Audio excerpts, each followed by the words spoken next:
যায় আছে ক্যামেরা চল শুরু কর। ও স্যার আগে তুমি দেখো কথা না শুরু হয়ে গেছে। গুড আফটারনুন স্টুডেন্টস, তোমরা সবাই কেমন আছো? আচ্ছা ভালো আছো? বেশ।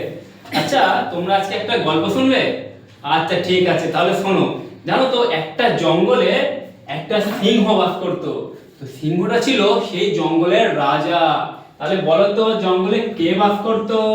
হ্যাঁ একদম ঠিক বলেছো, সিংহ বাস করতো। তো সিংহটা একদিন ভাবলো যে আমি তো এই জঙ্গলের রাজা, তাহলে আমার বসার জন্য তো একটা আসন দরকার। কি দরকার? পুরো একদম সবকিছু করে কর, শ্রেণী মেনি সবকিছু দিয়ে, সবকিছু লিখবো স্যার আমি? সবকিছু দিয়ে কর একেবারে। ঠিক আছে, হ্যাঁ কেন বলতো? না না না তুই কি বলতো শুরু। আমি শুধু বিষয়টা পড়ে দিচ্ছি। চল শুরু করে এবার। গুড আফটারনুন স্টুডেন্ট, সবাই কেমন আছো? আচ্ছা ভালো আছো? বেশ বেশ।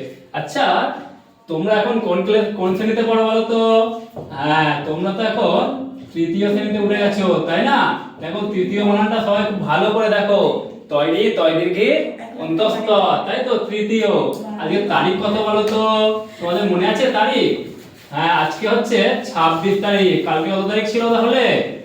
হ্যাঁ ঠিক বলেছো, কালকে 25 তারিখ ছিল, 25শে ডিসেম্বর। আজকে আমরা এখন তোমাদের যে ভাষা পাঠ বই আছে না, সেই ভাষা পাঠ বই থেকে আমরা আজকে পড়বো। তোমরা সবাই বই নিয়ে এসছো তো? ঠিক আছে। আচ্ছা আজকে তোমরা একটা গল্প শুনবে? ও আচ্ছা বেশ, শুনবে তাহলে শোনো। জানো তো একটা জঙ্গলে একটা সিংহ বাস করতো। কি বাস করতো বলতাম? হ্যাঁ ঠিক বলেছো, সিংহ বাস করতো। আচ্ছা সিংহ মানেটা কি হবে? দেখো তো আমি ঠিক লিখছি কিনা। হ্যাঁ দন্ত স্বরস্বী অনুস্বর হ, সিংহ। তো এই সিংহটা ছিল এই জঙ্গলের রাজা। তো সিংহটা ভাবলো আমি তো জঙ্গলের রাজা, তাহলে আমার বসার জন্য তো একটা আসন দরকার। কি দরকার বললাম? হ্যাঁ আসন। আসন মানে হচ্ছে বসার জায়গা। আমরা যে বসি না, সেই বসার জায়গাকে আমরা আসন বলি। আচ্ছা তোমাদের বিদ্যালয়ে শিশু সাংসদ আছে না? হ্যাঁ তেমনি সিংহরও একটা সাংসদ ছিল। সেই সাংসদের সবাই ভাবলো যে এই বসার জায়গাটার একটা কি নাম দেওয়া যায়। তখন তারা এই সিংহ আর এই আসন এই শব্দ দুটোকে মিলিয়ে একটা নতুন শব্দ তৈরি করলো। সেই নতুন শব্দটা কি দেখো? সেই নতুন শব্দটা হলো সিংহাসন। সেই নতুন শব্দটা কি বললাম? সিংহাসন। ঠিক আছে, তাহলে দেখো সিংহ ছিল একটা শব্দ আর আসন ছিল একটা শব্দ। তাহলে এই দুটো শব্দ একসঙ্গে জুড়ে গিয়ে একটা নতুন শব্দ তৈরি হয়ে গেল না? হ্যাঁ কি হলো? একদম ঠিক বলেছো, সিংহাসন। এটাকে আমরা ব্যাকরণের ভাষায় সন্ধি বলি। কি বলি?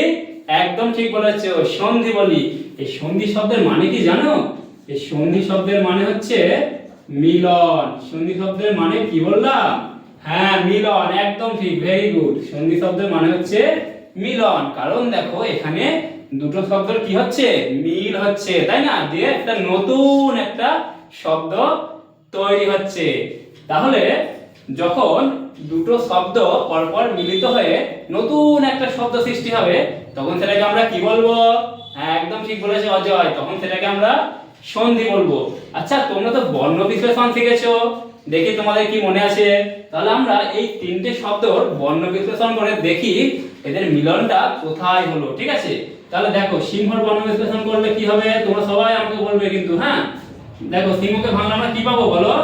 হ্যাঁ একদম ঠিক বলেছো, দন্ত স, তারপরে রস্বই, তারপর বলো, তুমি বলো।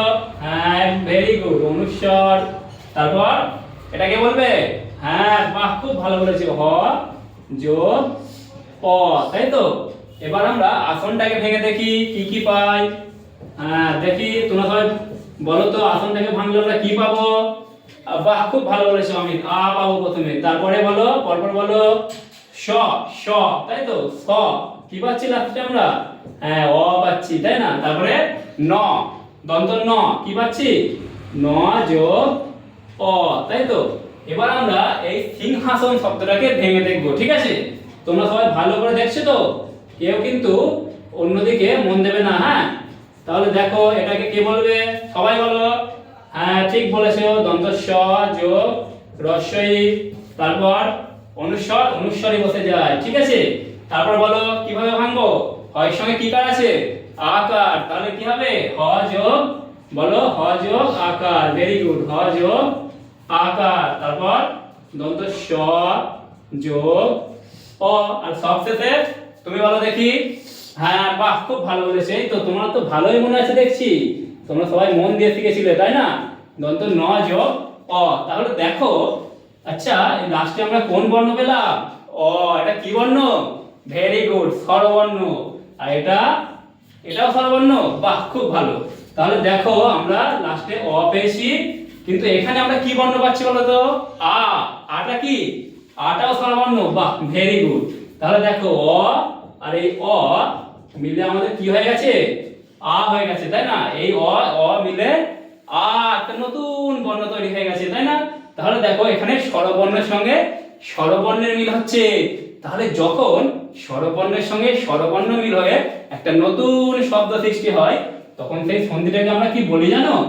তখন সেই সন্ধিটাকে আমরা বলি স্বরসন্ধি। কি বলি? হ্যাঁ স্বরসন্ধি। তাহলে তোমরাই বলো, স্বরবর্ণের সঙ্গে যখন স্বরবর্ণ মিল হয়ে একটা নতুন শব্দ সৃষ্টি হবে, তখন সেটাকে আমরা কি সন্ধি